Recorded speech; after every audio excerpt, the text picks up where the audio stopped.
It is very safe to say that in 2025, we overhype boxers who do not deserve to be overhyped. We overpraise boxers who do not deserve no praise at all whatsoever.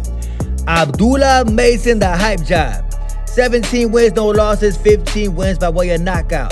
The man who has never been tested, and that time he got tested, he failed the test. The man got a glass jaw. Abdullah returns Saturday, April 5th against a man by the name of ENNIS. Who is ENNIS? I never heard of him, and I probably never hear the man again. I looked the man up on BoxRec, 28 wins, 4 losses. The man got knocked out 3 times. So I looked deeper into the man's BoxRec. The man got knocked out by a fighter that got 11 losses. Come to find out, today in 2025, the man got 18 losses. These are the type of fighters that Abdullah Mason is facing. And I definitely believe in Jesus. Abdullah Mason is a creative player, and as the old saying goes, if you want a superstar in the sport of boxing, all you gotta do is create that superstar. Straight hype job if you ask me. But of course, after April 5th, after Abdullah Mason knocks out his opponent ENNIS, y'all steady gonna be praising the man again. Y'all are gonna be mentioning the man with guys like Shakur Stevenson, Gervonta Davis, Keyshawn Davis, and the list goes on.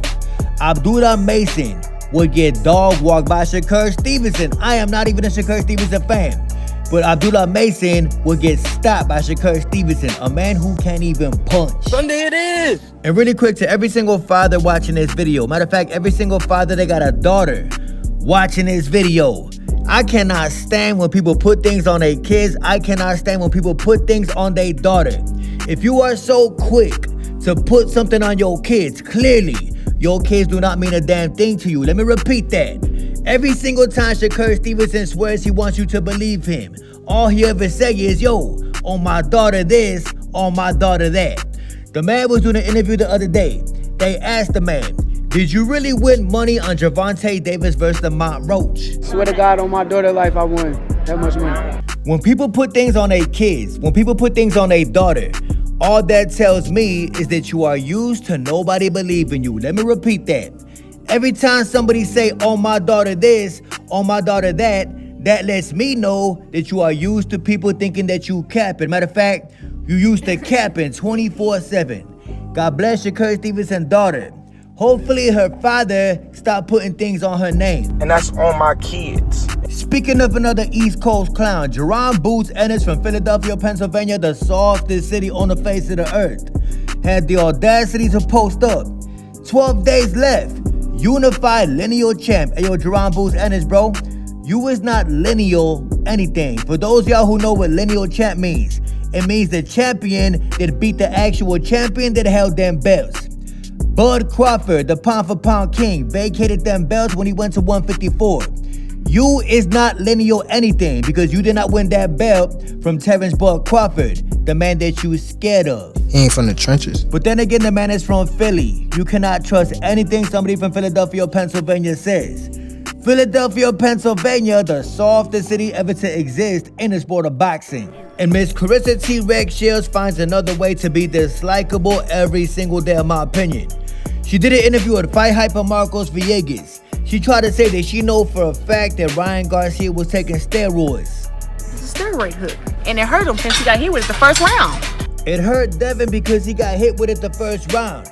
Why did Devin get hit with a hook the first round, not even knowing it was a quote-unquote steroid hook as you want to say? Because Devin cannot dodge a left hook. Devin can't slip a left hook. Claressa T-Rex Shields, you should know better than that. And how dare the girl say that she hoped that Rolly Romero beat Ryan Garcia? So my heart is with Rolly. I'm hoping that Rolly catch Ryan and put his damn lights out. Claressa T-Rex Shields, stop that. You know damn well Rolly ain't got a chance, just like Devin ain't got no damn chance. Devin Haney will never beat Ryan Garcia. Steroids or not, he just can't beat the man. Because Ryan's a drug cheat, and he know he cheated. He a drug cheat, says the same woman that is running around parading around a married man. The audacity for Claressa T-Rex Shields to even talk about cheating. And it's looking like the rematch is locked in for Gervonta Davis and Roach too. All you gotta do is look up the T-Mobile Arena schedule.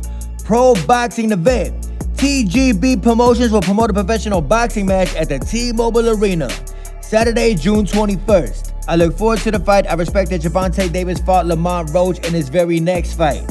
he ain't pull a Devin Haney, where he gotta have a tune-up before he fight Lamont Roach again.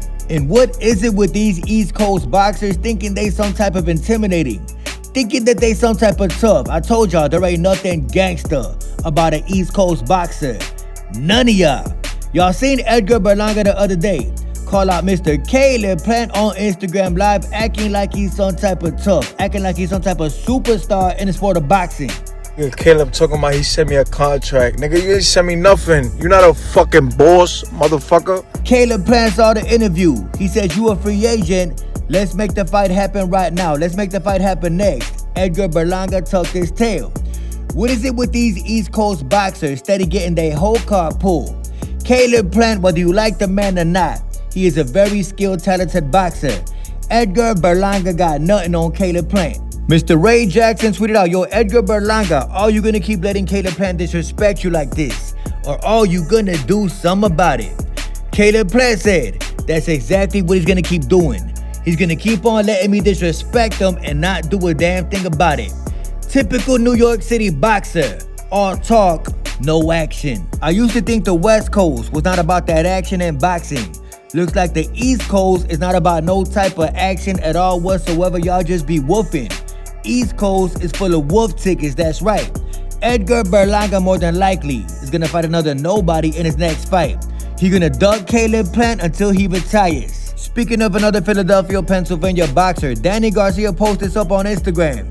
It is from this dude, AJ Rivera. It says, Danny Garcia is the most underappreciated fighter of all time. I'm gonna have to disagree with this dude. Danny Garcia had a chance to go undisputed at 140 pounds. He seen Bud Crawford coming at 140 pounds, so the man went off to 147. Danny Garcia has never won a big fight at 147. Let me repeat that. Danny Garcia ran from Bud Crawford at 140, went to 147 and lost every single big fight he was ever in. He lost to Keith Thurman, he lost to Sean Porter, and he lost to Errol Spence. Danny could not get a win at 147, so he went to 154, and he got stopped by a jab by Erislandy Lara, the 40-year-old man. In my personal opinion, Danny Garcia was never that. Typical Philadelphia, Pennsylvania fighter. He ain't from the trenches. He ain't from the trenches. He ain't from the trenches. He ain't from the trenches.